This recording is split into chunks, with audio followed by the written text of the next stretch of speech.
Capítulo 8. La fe. Un nuevo elemento es la fe. Es tan importante para nosotros saber orar como lo es saber trabajar. No se nos dice que Jesús enseñara a predicar a sus discípulos, pero sí que les enseñó a orar. Quería que tuvieran poder de Dios, con ello sabía que tendrían poder con los hombres. En Santiago leemos, si alguno tiene falta de sabiduría, que la pida a Dios. Y le será dada, pero pida con fe, no dudando nada. De modo que la fe es la llave de oro que abre los tesoros de los cielos. Fue el escudo que se puso David cuando plantó cara a Goliat, en el campo de batalla, creyó que Dios le entregaría al filisteo. La incredulidad ve algo en la mano de Dios y dice, no puedo alcanzarlo. La fe lo ve y dice, ya lo tengo. La nueva vida empieza con fe, entonces, tenemos solo que seguir edificando sobre este fundamento. Os digo que todo lo que deseáis, cuando oréis, creed que lo estáis recibiendo y lo tendréis. Ahora bien, recordad que hemos de creer de veras cuando vamos a Dios. No sé de ninguna ilustración más vívida del grito angustiado que pide socorro a Dios, al hacerse cargo de la profunda necesidad de ayuda, que la siguiente historia. Kari Steinman, que visitó el monte Hekla, en Islandia, durante la gran erupción en 1845, después que el volcán había estado durmiendo por 80 años, se aventuró en el cráter humeante, desoyendo los ruegos insistentes de su guía. Al borde del abismo fue echado al suelo por una convulsión de la montaña, y se sostuvo por unos masacotes de lava sobre los que pudo poner el pie. Describe la escena de modo gráfico, qué horroroso fue comprender mi situación. Allí estaba, en la misma boca del abismo negro y ardiente, prácticamente suspendido, impotente aunque consciente, un prisionero, e iba a ser tragado por esa garganta pavorosa, a la primera convulsión. ¡Socorro! ¡Socorro! Grité en mi agonía, por amor de Dios, ¡socorro! No podía esperar ayuda de nada ni nadie, sino del cielo. Había orado a Dios antes, pero nunca como en aquel momento, lo hice por el perdón de mis pecados, que no me siguieran hasta el juicio. De repente oí un grito, miré alrededor y contemplé, con sentimientos indescriptibles, a mi fiel guía, que asomaba por el reborde del cráter y se apresuraba a descender por la ladera para ayudarme. Ya se lo dije. Me gritó. Ya lo sé, pero ahora sálveme, estoy perdido. Lo intentaré, lo haré, o pereceremos los dos. La tierra temblaba, las rocas crujiendo se partían y se hundían en el cráter retumbando. Yo me incliné hacia atrás, agarré la mano del guía, y él, de un tirón me arrancó hacia arriba. Los dos estábamos sobre roca, ahora. Yo estaba libre, pero todavía al borde del cráter. El obispo Hall, en un conocido resumen, hace resaltar la importancia de la seriedad y sinceridad en relación con la oración de fe. Si al disparar una flecha tiramos de la cuerda del arco solo un poco, la flecha no irá muy lejos, pero si tiramos de ella hasta la punta, la flecha sale rauda y penetra en el blanco. Lo mismo la oración, si la musita en labios soñolientos se cae a los pies. Si es lanzada por un deseo ferviente va a parar al cielo, atravesando las nubes. No es la aritmética de nuestras oraciones, lo que vale, o sea, cuántas decimos, ni la retórica de nuestras oraciones, cuán elocuentes son, ni la geométrica de nuestras oraciones, lo largas que son, ni la música de nuestras oraciones, lo dulce de nuestra voz, ni la lógica de nuestras oraciones, lo bien trabado de sus puntos, ni el método de nuestras oraciones, lo bien organizadas que están, ni aun la teología de nuestras oraciones, lo buena que es la doctrina en que se basan. De todo esto Dios se preocupa poco. Ni tampoco mira si las rodillas del que ora tienen callos, como se dice de Santiago, lo cual demostraba su asiduidad en la oración. Ni de Bartolomé, que se dice dijo 100 oraciones por la mañana y 100 más por la noche, y ninguna sirvió para nada. Lo que cuenta es el fervor del espíritu. El arzobispo Leighton dijo, no es el papel con cantos dorados ni la caligrafía de la petición lo que hace el peso ante el rey, sino el sentido de la petición. Y al rey que discierne el corazón, el sentido del corazón es lo que mira. Escucha para captar el sentido, del que habla, y todo lo demás es como si fuera silencio. Toda otra excelencia en la oración no es sino cubierta y envoltura. Lo otro es la vida. Brooks dice, del mismo modo que un fuego pintado no es un fuego, un cadáver no es un hombre, la oración fría, no es oración. El fuego pintado no tiene calor, el cadáver no tiene vida, la oración fría no tiene poder, devoción ni bendición. Las oraciones frías son como saetas sin punta, espadas sin filo, pájaros sin alas, no penetran, no cortan, no vuelan. Las oraciones frías siempre se hielan antes de llegar al cielo. Oh, que los cristianos se pusieran en un estado de espíritu mejor y más cálido cuando hicieran sus súplicas al Señor. Miremos a la mujer sirofenicia, Marcos 7, 24-30. Cuando llamó al maestro, parecía que éste estaba sordo. Los discípulos querían que ella se marchara. Aunque estaban con Cristo desde hacía 3 años, y se sentaban a sus pies, todavía no sabían cuán lleno de gracia era su corazón. Pensemos si Cristo habría echado a un pobre pecador, que fuera a él a pedir misericordia. ¿Podemos concebir algo así? Nunca ocurrió una cosa semejante. Esta pobre mujer se puso en la posición de su hija. Señor, socorro, le gritó. Creo que cuando hemos ido hasta este punto en nuestro sincero deseo de que nuestros amigos reciban bendición cuando nos ponemos nosotros en su lugar, Dios va a contestar pronto nuestra oración. Teniendo fe por otros. Recuerdo que en una reunión, hace ya algunos años, pedí a todos los que quisieran que se orara por ellos, se presentaran ante el púlpito y se arrodillaran o se sentaran en las primeras filas. Entre los que acudieron había una mujer. Yo tenía la impresión por su aspecto de que aquella mujer debía ser cristiana, pero se arrodilló también con los demás. Le pregunté, ¿usted es cristiana? ¿No? Lo soy desde hace muchos años, respondió. Entonces, ¿entendió bien la invitación? Pedí que vinieran los que querían hacerse cristianos.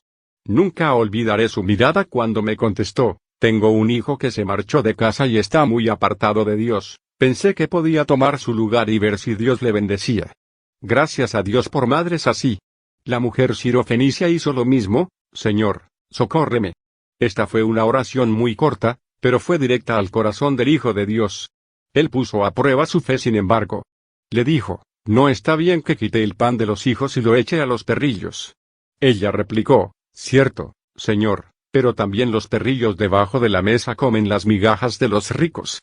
Oh, mujer, grande es tu fe. ¡Qué elogio por parte de Jesús! Su historia no ha sido olvidada y no lo será en tanto que exista la Iglesia sobre la tierra. Jesús honró su fe, y le concedió lo que pedía.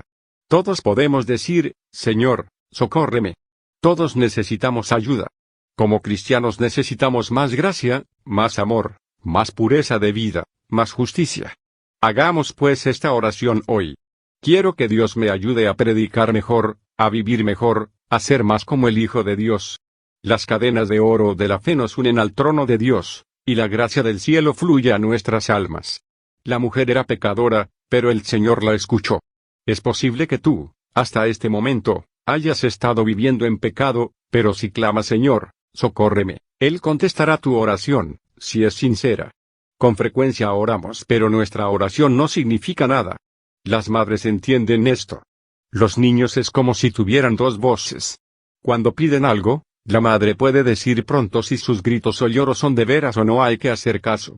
Si es esto último, la madre no hace caso, pero si pide auxilio de veras, responde prestamente. Cuando está en dificultades se le saca de apuros. Si el niño está jugando y dice mamá, quiero un poco de pan, pero sigue jugando, sabemos que no tiene mucha hambre y se le deja en paz. Pero cuando lo deja todo, incluso los juguetes y viene a tirar del vestido, mamá, tengo hambre, entonces va en serio y se le da algo de comer. Cuando lo necesitamos de veras tendremos pan del cielo. Esta mujer se hallaba muy afligida, por lo que su petición recibió respuesta. Recuerdo haber oído de un muchacho, criado en un orfanato en Inglaterra, el cual no sabía leer ni escribir, aunque podía distinguir las letras del abecedario. Un día un varón de Dios fue al orfanato y les dijo a los niños que si oraran a Dios en sus dificultades Él les daría ayuda. Después de un tiempo, este muchacho fue puesto de aprendiz o mozo en una granja. Un día estaba en el campo, vigilando unas ovejas, y tuvo dificultades con ellas. Recordó lo que le había dicho el predicador y decidió orar. Se fue junto a la cerca a la vera del camino y se puso a orar. Alguien que pasó le vio y oyó su oración, decía, A, B, C, D, y así sucesivamente. Cuando el hombre le preguntó qué significaba aquello, el muchacho contestó que estaba orando, un señor vino a vernos en el orfanato, y nos dijo que Dios nos ayudará si oramos. Como yo no sé orar, he pensado que si digo las letras del abecedario, el Señor, Con ellas hará las palabras y sabrá lo que necesito. Es indudable que la plegaria salía del corazón, y este lenguaje Dios lo entiende, como la madre entiende al niño que llora. El diablo trata de hacernos creer que no sabemos orar. El lenguaje que Dios escucha no es el de la elocuencia, sino el que sale de un corazón agobiado. Señor, ayúdame, gritó la mujer cananea. Al poco llegó la bendición. Has de esperar recibir respuesta cuando oras. Hemos de esperar recibir bendición cuando pedimos. Cuando el centurión quiso que Cristo curara a su siervo, consideró que él no era digno de que el maestro fuera a su casa para curar al criado, solo dilo de palabra y quedará sano mi criado. Jesús dijo a los judíos, ni aun en Israel he hallado tanta fe. Se maravilló de la fe del centurión, curó al criado allí mismo. Mateo 8:5-13. La fe procuró la respuesta. En Juan leemos del hombre cuyo hijo estaba enfermo. El padre cayó de rodillas ante el maestro y dijo, ven, antes que mi hijo muera. Aquí tenemos la sinceridad y la fe. El Señor contestó esta oración al momento. El hijo del noble empezó a mejorar a partir de aquel instante. Cristo honró la fe del hombre. En este caso no podía fiarse de nada más que de la promesa de Cristo, pero bastó. Recordemos siempre que el objeto de la fe no es la criatura, sino el Creador, no es el instrumento, sino la mano del que lo maneja. Richard Sives presenta este punto de la siguiente manera: el objeto de la fe es Dios, y Cristo como mediador. Tenemos a los dos en que fundar nuestra fe. No podemos creer en Dios, a menos que creamos en Cristo. Porque Dios tiene que ser satisfecho por Dios, y por Él tiene que ser aplicada la satisfacción el Espíritu de Dios por medio de la fe que Él activa en el corazón, y levanta cuando está abatida. Todo es sobrenatural en la fe. Las cosas que creemos están por encima de la naturaleza, las promesas están por encima de la naturaleza, el que la promueve, el Espíritu Santo, por encima de la naturaleza, todo cuanto se refiere a la fe está por encima de la naturaleza. Tiene que haber un Dios en quien creamos, y un Dios por medio del cual podamos conocer que Cristo es Dios, no solo por lo que Cristo ha hecho los milagros que nadie podía hacer excepto Dios, sino también por la forma en que nos dirigimos o hacemos a Él. Y dos son las cosas que se le hacen, que demuestran que Él es Dios, a saber, la fe y la oración. Hemos de creer solo en Dios y orar solamente a Dios y vemos que Cristo es el objeto de los dos. En este incidente del noble, Cristo se nos presenta como el objeto de la fe, y en el caso de Esteban se presenta como objeto de la oración, Señor Jesús, recibe mi espíritu. Y por tanto, Él es Dios, porque se le hace a Él lo que es propio y peculiar solo de Dios. Oh, qué fundamento más firme, qué base para nuestra fe. Hay el Dios Padre, el Hijo y el Espíritu Santo, y Cristo es el mediador.